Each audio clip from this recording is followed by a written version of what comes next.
Hello, and welcome back to another episode of Impact Factor. I am your host, Katie Van Aken, and this episode features a conversation I had with a first-year PhD student in neuroscience. And it was a really fun conversation, and I hope you enjoy it as well. And without further ado, here is Anna Voss.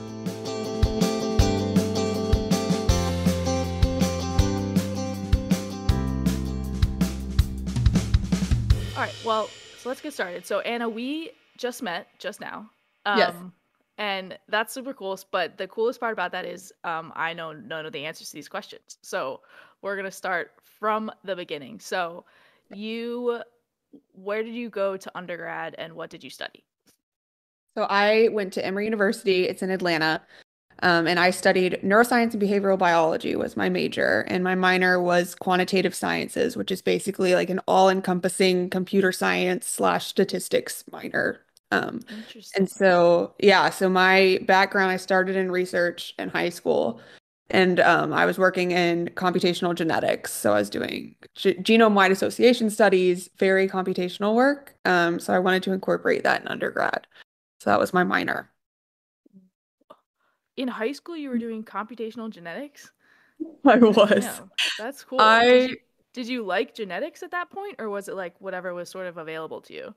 I love genetics. So when I first learned about it, and I was the kid that was always like really into science. And that was just like from a very young age, I was like, yes, I want to go into science. This is what I want to do. And it was very funny. Everybody, like all through high school, all through undergrad, they were like, oh, you could change. Like you don't be set. You don't know what will happen. It was always science. Yeah. It's never drifted. And people do change, and that's great, but it's like it's never done that for me. And so I learned about genetics for the first time in like intro biology in seventh grade. And I was just like, yes, this is really, really cool. I want to study this. And it just so happened in high school, I think I was getting my hair cut or something. And the hairdresser, at the salon was like, so I have a friend that's working in a research lab. And I was like, Oh, ooh, what is that? Because I had that's never heard of it. awesome. And so my freshman year of high school, I emailed professors around Atlanta and it was just like cold email. I was like 14 or 15. It was insane. Like if somebody got an email like that now, I'd be like, what? Yeah. Um, but I emailed these professors and one emailed me back and it was Mike Epstein at Emory. And he did computational genetics. I just saw genetics at the time. And I was Yeah. like, this looks cool. I didn't know what computational genetics was. Yeah. Um, and I ended up studying this syndrome called 22q deletion syndrome. And its correlations with schizophrenia.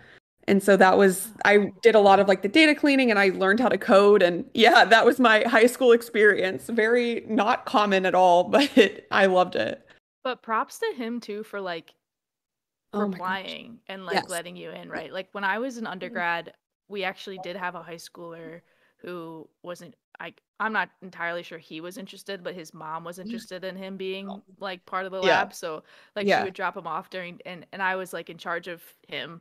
And Yeah. so sometimes we were just like goofing around because he wasn't Yeah. into it. But I Yeah. just like what a great experience. And also like it could turn you off from it, which is also a good thing to learn early on. But for you, it No, did not. absolutely. And yeah, I mean, I attribute a lot of my like I'm at UPenn getting my PhD in neuroscience now. Like I attribute a lot of my successes to a lot of the amazing men I had an amazing mentor for my I switched labs in undergrad and so but like Dr. Epstein who I first started with like he helped me propel into my lab in undergrad which propelled me into my graduate studies and so I'm like beyond like he literally probably changed my life. Like I don't know that I would have Yeah. gotten to the next step without that. And so like you said, it literally is like just that one email just totally changed the trajectory of everything. So yes, I'm Yeah. beyond grateful for it. And I hope to do that in the future too. Like I want to be a professor one day. And so Do to that. kind of keep Yeah. that going, if I ever get an email like that, I hope that I reply immediately yes. So Yeah. pay it forward. And then I'm curious too. So you fell in love with genetics. Did you like other parts of biology or just genetics? And I have a reason for asking this, but go ahead. That's a good question. So around the same time that I was learning about genetics for the first time, so this intro biology course, I was diagnosed with obsessive compulsive disorder, OCD. Oh. And I've had anxiety my whole life since I was pretty much born. My mom Yeah. said I would like run away, like if I saw like a mascot or like it's just kind of been pervasive in my life. And it's something that I've dealt with.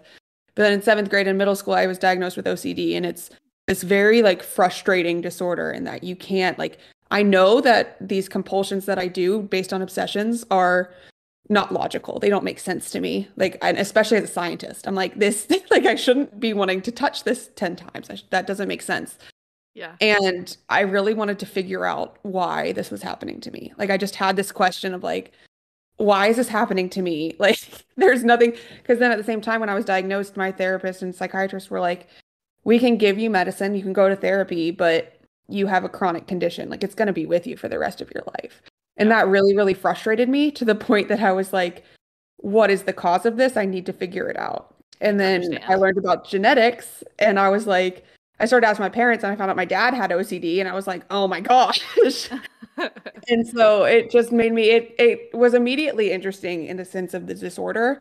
And then I kept learning about it. And genetics is definitely my favorite part of biology, I think. Yeah. I'm still just enamored by it. I love it. But That's awesome. Yeah, I asked that because I was on the physics, chemistry kind of side of okay. science my whole life, Yeah. but in undergrad at some point I was like, "Oh, it kind of be cool to lean in like the biophysics realm." And Yeah. not because I wanted to do biology, but because I wanted to do like physics that would impact the human body or like medicine, Yeah. right? Yeah. But to do that, I had to take full like the biology course, which was like a Oh my year God. long course.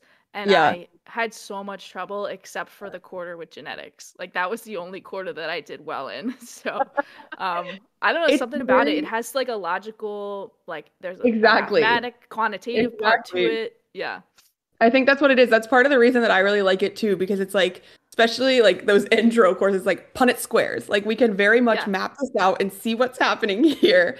And you look at pedigrees and you can figure out the lineage and figure it out very Yeah. clearly, I think. But it bundles it up very nicely. But yeah, I always like genetics. Yeah. I know it's always just so cool.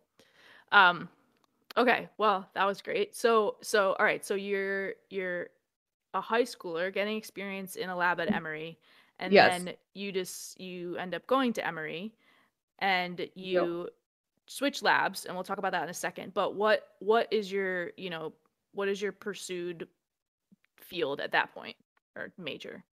Yeah. So when I was applying to colleges, in high school, I was dead set on going to an Ivy League school.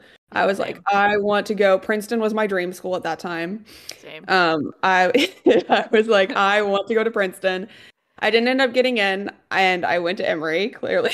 Um, I loved Emory. I don't regret anything. But when I was applying to these Ivy League schools, I thought, once again, going back to the genetics, I thought I was going to major in molecular biology. Just because I liked the genetic side of it. I hadn't really been exposed to neuroscience, really, like neuroscience courses, I think, which is probably why I was focused on molecular biology because I knew that I liked it.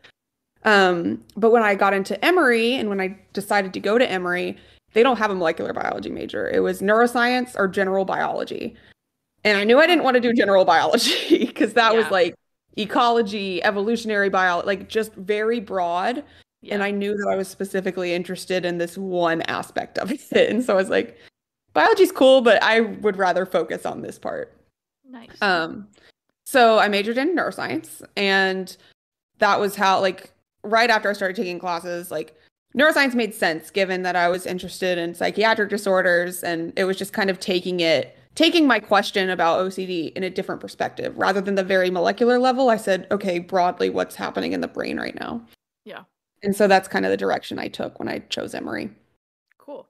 And then Mhm. was doing research like part of your program for graduation, or was it sort of an extra thing that you did? It was an extra thing that I did. And at this point, so since I worked in the lab in high school, I pretty much knew kind of the same thing. I knew I wanted to be a professor after that. I really liked academia, and I was very blind to a lot of the flaws, I think, in academia at that time Sure. too, because I was naive. I was literally brand new. I had no idea this was even a career path a year Yeah. ago. And so it was once again a thing of like, oh, you're gonna find out that academia is really not great. Like that I had people telling me that, and I still Yeah. have people telling me that. And I'm the type of person that likes the creative liberties associated with academia. Yeah. Um, and as of right now, I still kind of hope to be a professor. And so that and be my own PI and be an academic researcher. But all through college, I had the same ultimate goal after that high school experience of being a PI. And when to get back to your original question of basically like was it incorporated in the major? I did an honors thesis my senior year. Research was always extra. I think I could count it as an elective, which is what I ended up doing. But for Emory, in order to get like to graduate with honors, I guess is how you say it, Okay. you have to do research. So the only way it's not grade based. It's like if you pursue research, if you write a thesis, and then that thesis is judged high honors.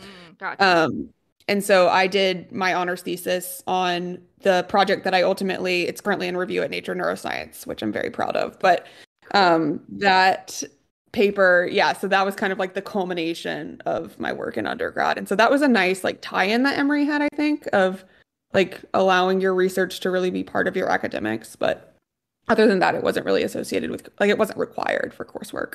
Yeah.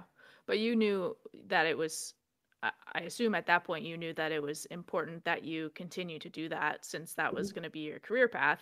Definitely. One because the more labs you're in and the more experience you have, like clearly writing a paper and all that stuff, the better. But also, to get accepted to grad programs, it probably looks really good. Definitely. Definitely. And yeah, I think especially now I think about my cohort and I mean our cohort at Penn is really diverse in the age range. Not only it's diverse in a lot of different ways, which I one of the reasons I love Penn, but especially when I'm thinking about like age range. I'm the youngest, one of four who just graduated undergrad. I graduated in May and went straight to grad school. But then we have some students that are 28, 29. They've taken a bunch of years off. And it's so cool because like they have all these different life experiences, but we're all kind of together in this passion for science and this genuine interest. And so I enjoy that part of grad school, especially at the beginning of kind of seeing all this culmination because they were like, Anna, like they were all kind of shocked because it's relatively rare, I think, right now to come straight out of undergrad into grad, at least in neuroscience. And so they were like, that's like, how are you doing it? And I was like, I'm more impressed by you guys. Like Yeah. everything that you've Going done in back the to school. interim. Coming back like that, I don't think that there's an easy way to start, I guess. At any point it's challenging and you have different life experiences between. And so it's just funny because it's like on the other end, it's so like I have so much respect for literally everyone in my cohort and they come back at me and like, how are you doing this? I'm like, I have no idea. Yeah, no, But I completely agree. I also went in right away, and yeah, for me there was a couple people as well, but one of my first reactions was, wow, there's some people here who have like master's degrees and, work experience, and it's yeah, cool that we're working together to solve these problems, and but we have different perspectives because we've been definitely. doing different things for the last 3 years. Definitely. Um but yeah, it's very cool, and I have the utmost respect for people who can leave a situation where they have homework and decide to come back to do more I homework. know. I don't know that I would have come back. I would have been like, oh my gosh, the full-time job life is so nice. I know that's what Um, my fear was. So I was like, yeah, well, let's just keep this train going. yeah. Um, very cool. Yes. Okay, so Penn. So what was your, grad school search experience like? Um, Yeah. topic wise and, location wise and anything like that. Yeah. So I went to school in Atlanta for undergrad. I'm from Atlanta. Hmm. I'd lived there for 10 years. And so I knew I wanted to get out of the South for grad school. I was like, I need a change of scenery. Totally mix it up. So that was kind of my one stipulation. I wanted to move somewhere new that I hadn't been before. And so that was kind of location wise a thought going into when I was applying. And then the second thing was I knew I wanted to focus on neuroscience at this point. So I liked my neuroscience studies in undergrad, and I had kind of talked it through with my mentors and thought about how, because I still appreciate genetics and enjoy molecular biology. So I knew I wanted to incorporate that, and I decided neuroscience was the best way forward in sense of like courses that I'm taking. So I really wanted to kind of get a broader understanding of neuroscientific topics where I could join a lab if I wanted to that focused on more molecular biology. And so that was kind of where I was coming from of like, okay, I just want a broad neuroscience background, but I want a school that I could potentially, if I wanted to, join a molecular lab that was less neuroscience heavy, more genetics, biology heavy. And so I applied to a lot of different schools. I at the time when I was applying, I thought for sure I wanted to go to California. That was always a place that I wanted to live. So I applied to UC San Francisco, UCLA, and UC San Diego out there.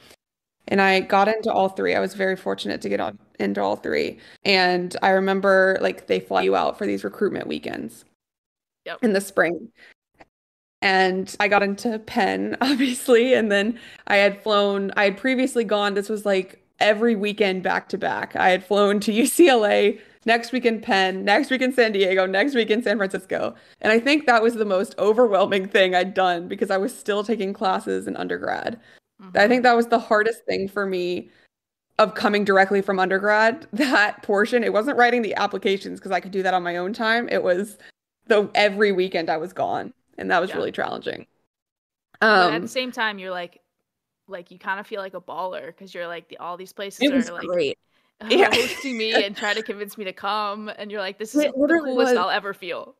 Absolutely. It was so much fun. And I love being on planes. I got flown all around the Hmm. country, wined and dined. I really like I was involved with recruitment this year at Penn too, which we can talk about later, but Yeah. I love recruitment weekends. But so I went to all these weekends and I applied to other schools in the Northeast. I applied to Yale, Columbia, Harvard. I didn't get interviews at any of those schools. Hmm. So like the four, and I also applied to Duke and Vanderbilt. But I basically declined that offer, for interviews just once I got the acceptance from another school, just because I knew I kind of wanted to leave the South. The South, yeah. Yeah.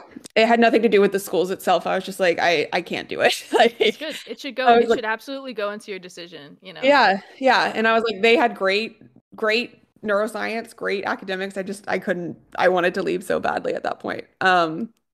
And so basically I toured everywhere. They were all great. It came down to UC San Francisco and Penn. And I was so torn I decided the day before the deadline. Wow. And so I was literally the last of the last. And I ended up choosing Penn just based on the community.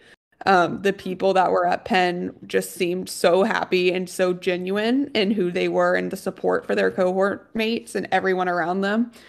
And it just really resonated with me. And I was like, this is a community that I could see myself in for the next 5, 6 years. And so that was my ultimate decision. But it was very funny when I was at the recruitment at Penn, I made friends with one of my closest friends right now, Mia, in my cohort. Oh, She nice. said we exchanged numbers at the recruitment weekend and we were recruitment buddies. And she said, I saw this girl and I thought, because I seemed so excited about San Francisco at this point, because like I said, I was really sold on California. And it's like, I really told myself, I'm never going to hear from her again. And she was like, I'm never going to see her again. And then she said the day of the decision, she got a text from me that said, I'm coming to Penn. And she was That's like, I was amazing. shocked. But I love that She's story. We like, were damn just it, telling it. I thought I'd never have to see that girl again. I know. So true. But she was telling that story to a girl that was considering UCSF or Penn Hmm. at the recruitment weekend, and it just made me laugh because she was like, I really thought you were going to. I was like, I did too, but Penn just really came out of nowhere. And when I was talking about deciding what grad school I would go to, I was talking to other graduate students in my undergrad lab. And my undergrad lab was like, the way that you're talking about Penn, I think you've always known you wanted to go to Penn. You just have to wrap your mind around it. Yeah, you have to And get there. You have to yeah, catch up the brain, right? that's Yeah. right. That's right. Yeah. But No, yeah, that's that was good. kind of a And decision. I wanna highlight what you said about the community because I think, Mhm. we get swept up in, choosing a lab or a topic or, a Yeah, PI that's famous or something and yeah, or even a school that's well known, but I think, 5 or 6 years is a long time to spend yeah, without that community. And so that should be high up on the list of things that help you choose for sure. definitely. Um, And I think it was hard too because it wasn't like UCSF was great. I'm sure I would have been mhm. like very happy there. Like it was really just kind of the other factor, I guess, was affordability and like could Mm, I reasonably live with support in San Francisco? And I decided I couldn't. yeah. But that also had to do with community, right? Like, could I Mm-hmm. find a community that could support me out there that was also way far away from my family and I would just be alone out there? And I was like, I couldn't wrap my mind around that right now. Whereas the community at Penn, I really felt like my cohort could support me if I ran into like a really tough time. And I felt that from the get-go. It's like Yeah. you were saying, it kind of swayed me in that way. Yeah. Yeah. Very cool. Hmm. Well, we're glad to have you in the Philly area. I love it. You like it so far? Good. I'm loving it so far. Yeah. Good. I'm still getting used to the cold, but that's Yeah. a yeah. Yeah, that's the thing that we have, but we also have a football team in the Super Bowl, so there's Yep. that. Yes. Go Um, Eagles. and spoiler, this episode's gonna come out the day after the Super Bowl, so Okay, we're manifesting a Birds win then. yes, let's go right here. Go Yes. Birds. Um, okay, cool. So, let's see what I want to ask you about your current program. Oh, so I assume you're in the rotations still. I Can you am. talk a little bit about that and sort of maybe where you're leaning or what direction, like scientifically? Yeah, definitely. So when I was planning my rotations, I am definitely a type A plan way ahead of time person as much as possible, which was apparently heavily discouraged. I also learned during recruitment because I was telling people that I did this, and an older student was like, "Oh, that's not normal." I was like, "Oh, okay." But it's worked out really well for me. So it kind of harps on the fact I think that grad school is just so like you're really creating your own journey. And Mm, it's like you were saying, you have this support system that's there to help you create your own journey, but it's going to look different for everyone else in the cohort. And yeah. so this has worked for me, but it doesn't necessarily work for my best friend next to me in the cohort. And so I really appreciate that. I think that's a good thing. But anyway, when I was deciding on rotations, I have three rotations. And my first one, the reason that I actually applied to Penn, my PI, Stephen Sloan, in undergrad, he studied under Ben Barres at Stanford. He's like the grandfather of gliobiology. It's this kind of subset of neuroscience on the cells in the brain that aren't neurons. So they used to be support cells, but now we're like, oh, they might do more. That's kind of the basis of glia. And so Stephen studied astrocytes, which are these subset of glia cells. And then Chris Bennett at Penn studies microglia, another subset. And so Mm, when I was at Emory, we would have joint lab meetings with the Bennett lab, who was at Penn, yep. because Stephen and Chris went to grad school together. And Ah, so I was always in joint lab meetings with them. And I was like, oh, Dr. Bennett's work sounds really, really cool. I should yeah. apply to Penn. Like he seems to have a really cool lab. And so he was actually the reason that I applied to UPenn. And when I was choosing rotations, I thought it would be awesome, even though he studies like microglia transplant and this really cool science, but not what I thought I wanted to study at all. I thought I wanted to study psychiatric disorders. He has more kind of neurodevelopment, neurodegeneration focus. Hmm. And so I decided to rotate him with him just because I knew him. I knew he was a great mentor, and I thought it would be a great experience. And it absolutely was. I rotated with him my first semester, and it Okay. was phenomenal. And it was just great because I was like semi like used to the environment and that it was what I was used to and very like molecular development work. Hmm. And Dr. Bennett is an amazing mentor. So that was a great first rotation. So that was kind of my molecular rotation Yeah. with what I was used to. And currently, I'm in a rotation in systems neuroscience. So we're doing mouse behavioral work. Ah, And I'm currently training the mice to basically push a joystick in response to a go cue, like a light that turns on. interesting. And Little so it gamer is very mice. different from this like cellular level work that I'm working on, that I worked Hmm. on all through undergrad. Um, and it's been a great experience just and I knew I wanted to have that experience when I was choosing rotations. I was like, I don't have experience in kind of I was always at the cell level, not the Yeah. circuit level.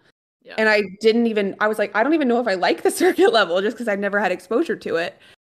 Which to me is part of the reason for rotations, right? It's like I want to just get Yes. exposure to this. And so this is kind of my first exposure in mouse work in general. In undergrad, I worked in this model system called organoids. basically tiny brains in a dish from stem cells. Oh, And it was amazing. But I never did any in vivo live animal work. And so yeah.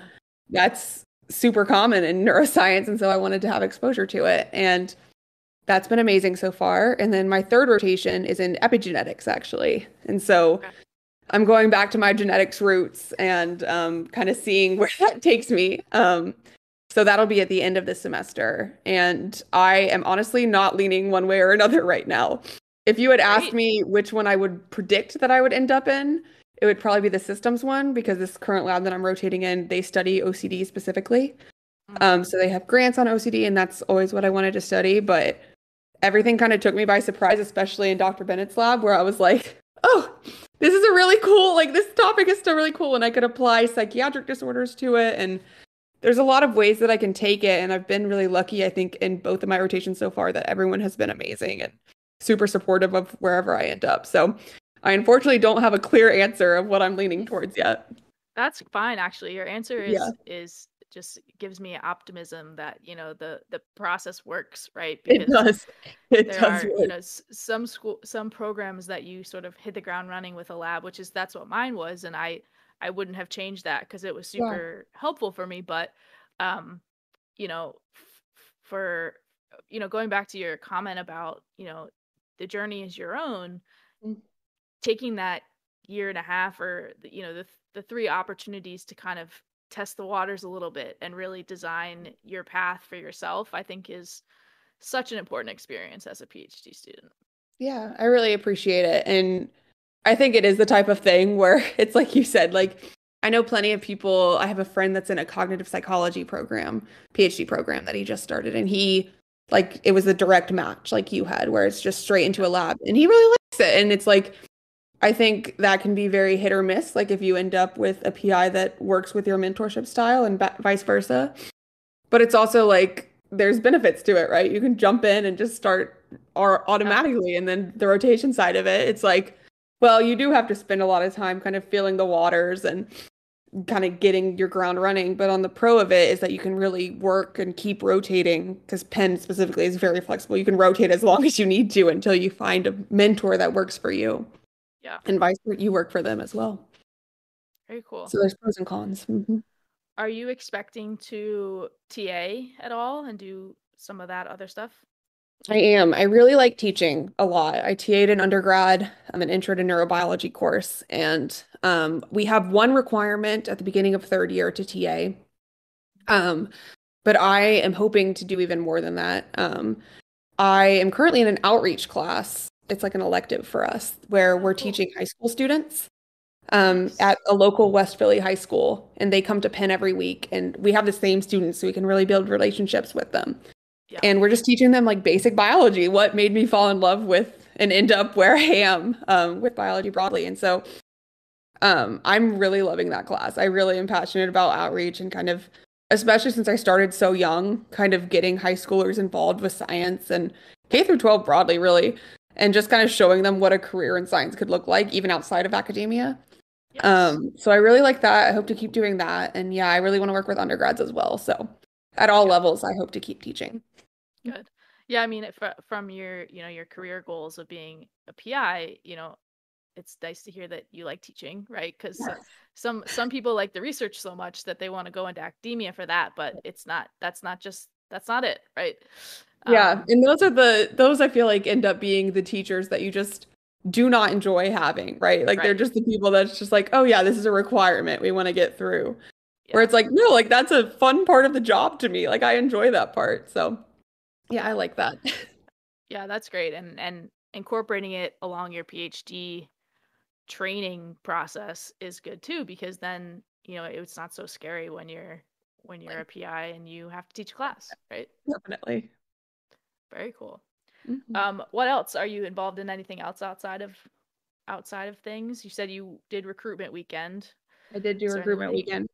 I do anything a lot. else? We have this committee.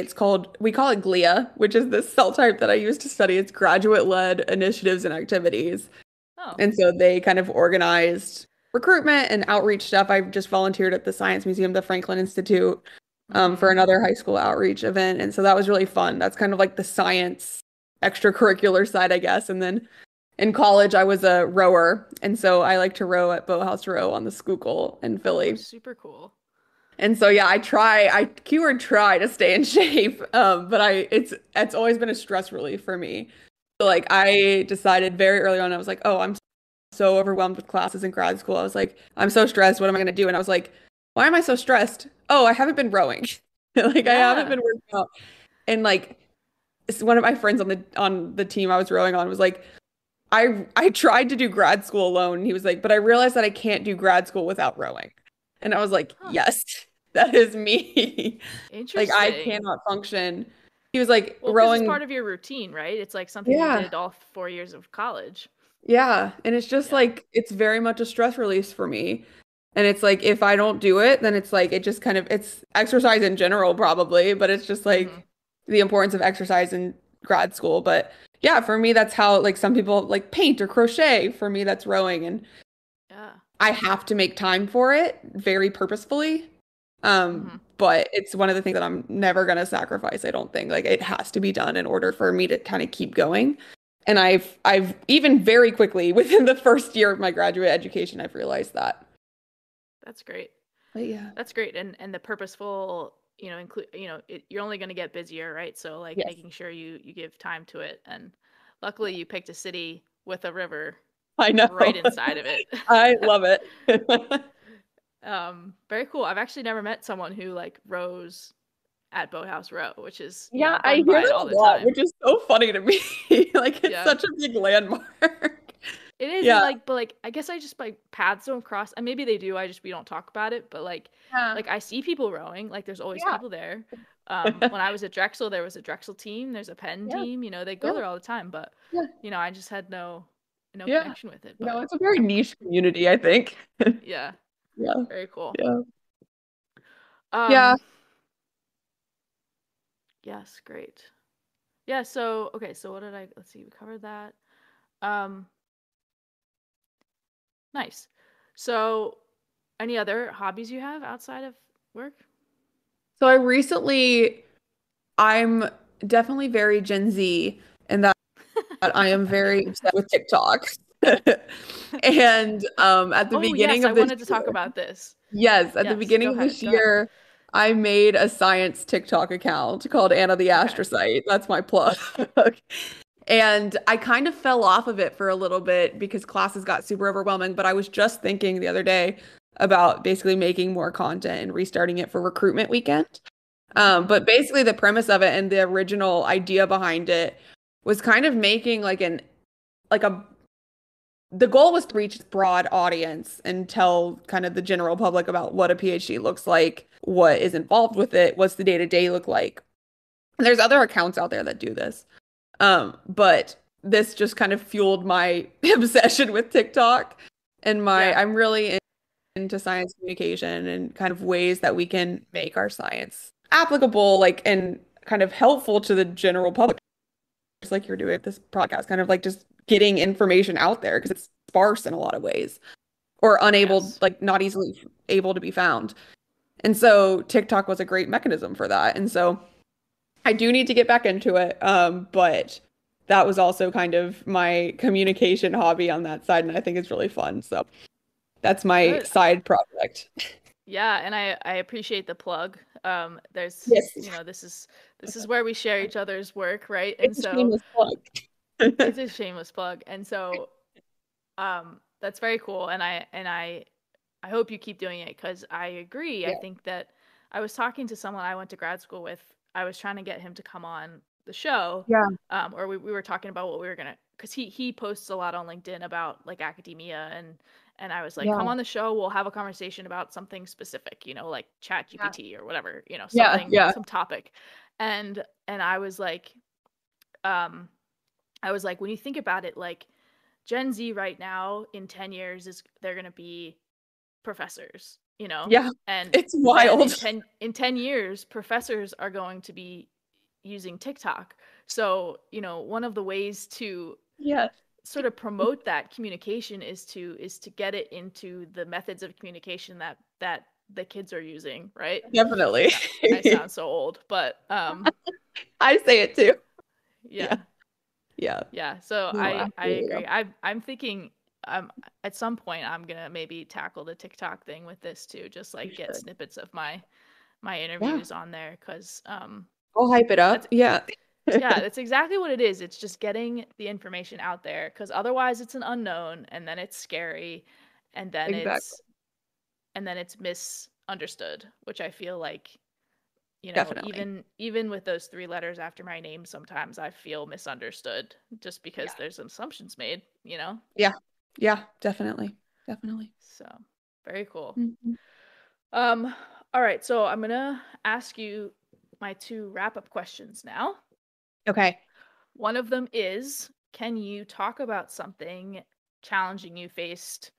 Um, I guess you've only been there for a year, so in the past year. Yeah.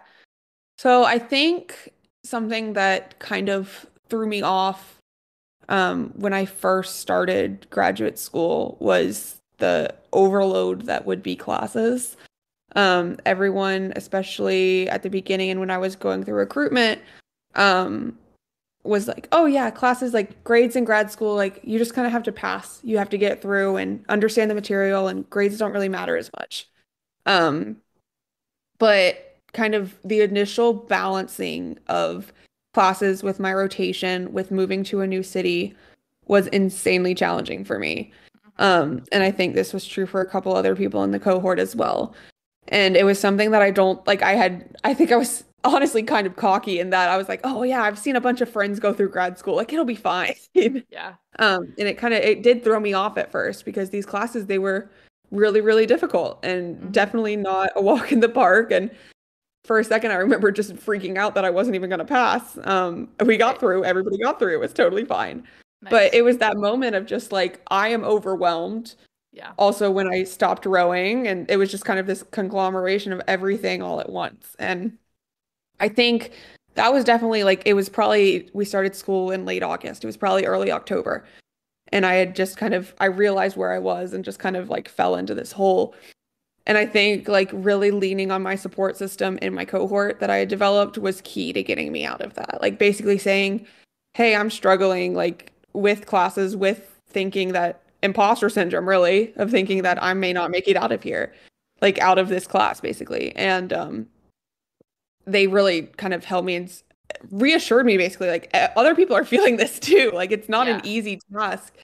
And it's something that I tried to harp on during recruitment this year too, of like, it's a challenging, especially like, regardless of what institution you go to, like, it's a challenging thing to go through a PhD. And I think like saying, oh yeah, classes are fine, they're just a breeze through, it can be invalidating in a lot of ways when I Hmm. heard it of like, oh, why am I struggling so much with this? And so I tried to say that to the recruits of like, classes are hard. You will get through it, but they're going to be challenging and they're going to be tough. And so that was a massive challenge that I faced. And I definitely, definitely, definitely relied on my cohort to get through it. Yeah. And I think that validation that other people are going through it too is like the biggest help too, because you're It like, really why is. am I struggling? Like, I don't belong here, and then Yeah, you're like, oh wait, everybody's dealing with this. Like, that's normal. absolutely. Because yeah, I mean, it really eases the imposter syndrome when it's kind of this group kind of frustration together Yeah. with the class, and we're all like I said, it's not easy material, regardless of what Yeah. you're studying, where you're studying it. It's going to be hard, and so, but you're all in the same boat, whether you want to say it or not. Yeah. And that thing about, classes not mattering. It's so interesting because I also heard that, Yeah, 10 years ago when I started, and yeah, I also told people that for the next 5 yeah. years, and it's not incorrect, but it does put No, a connotation around um expectations, and I right, think classes what's really challenging is the fact that you have classes which you've been doing super well for the past 4 years. Like, you know how to do right, classes and take tests, right, and right. But now you're doing that coupled with your rotations, which in the back of your head are the more important direction for you, because that's what you're here to do.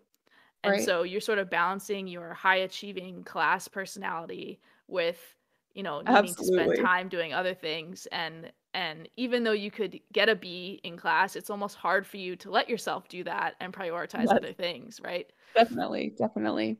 Yeah. Yeah, Yeah. very So that cool. was definitely like especially straight out of undergrad too. I think I'm very much in the mindset of, oh my gosh, I have to do the best like possible. Like I have to get the A. And it's like a stereotype, I think, that I heard a lot of PIs tell me that when I first started, they were like, oh, you're straight out of undergrad. Don't go for the grades. Like you'll be Yeah, okay. yeah. And I was like, oh, I won't fall into that. And then part of me, I am relatively mellow about it, but I'm like, in the back of my head, I'm like, yeah, it'd be really nice to just like bump that grade up a little I bit. still want to do well, you know? A little Yeah. bit. Yeah. It's hard. But It's yeah, hard that to was turn probably that the off. biggest challenge. But we got through it and Good. it's all good on the other side. Yeah. Well, congrats.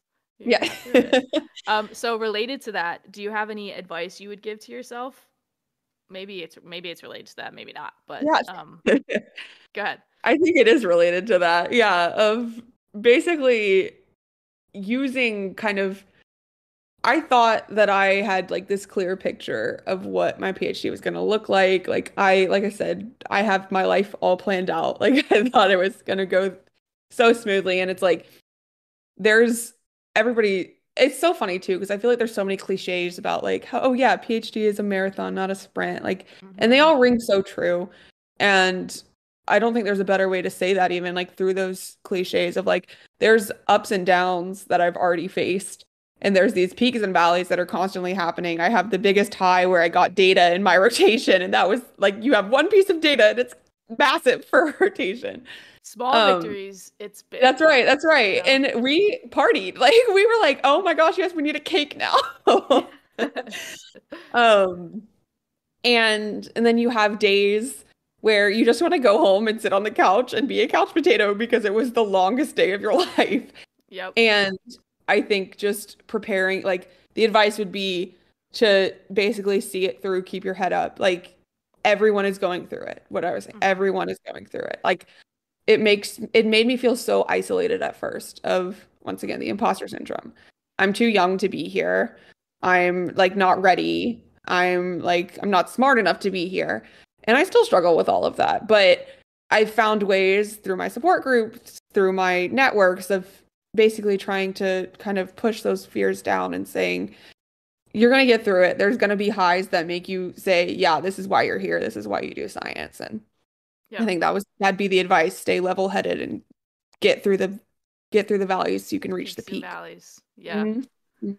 Yeah, I love that. No, it's 100% true. You Mhm. you see it all as a grad student, and I predict at some point in the next 5 years for you, you'll be like, I could just open a coffee shop.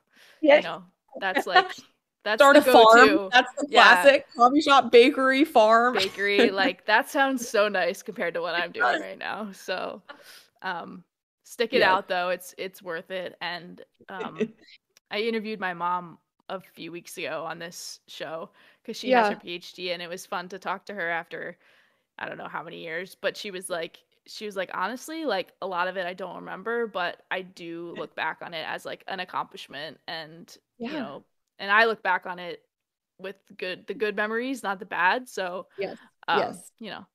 there's Yeah. something optimistic around that, right? Definitely. Definitely. Cool. Well, Anna, that is all I have for you. Let's plug your TikTok one more time. Anna the At Analyte, Anna the astrocyte. Astrocyte. Oh, it's chemistry. Analyte is kind of good though. That'd be a good play Yeah. on words. Anna It the might be Analyte. changing to that. No. Anna the Astrocyte. Okay, love it. Astrocyte. There you go. Love it. So we'll see some of Yes. those. Yes. And yeah, anything else? You have papers coming out. Stay tuned. Yep. We have a paper coming out in Nature Neuroscience, hopefully soon. It's in review right now. Fingers Cool. crossed. Cool. Very Yep. cool. Well, thanks so much for coming on the show. I wish you luck in your program. Definitely. Thank you so much, Katie.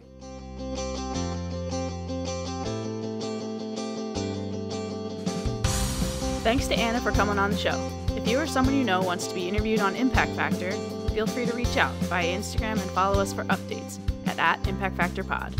Thank you all for listening and have a great week.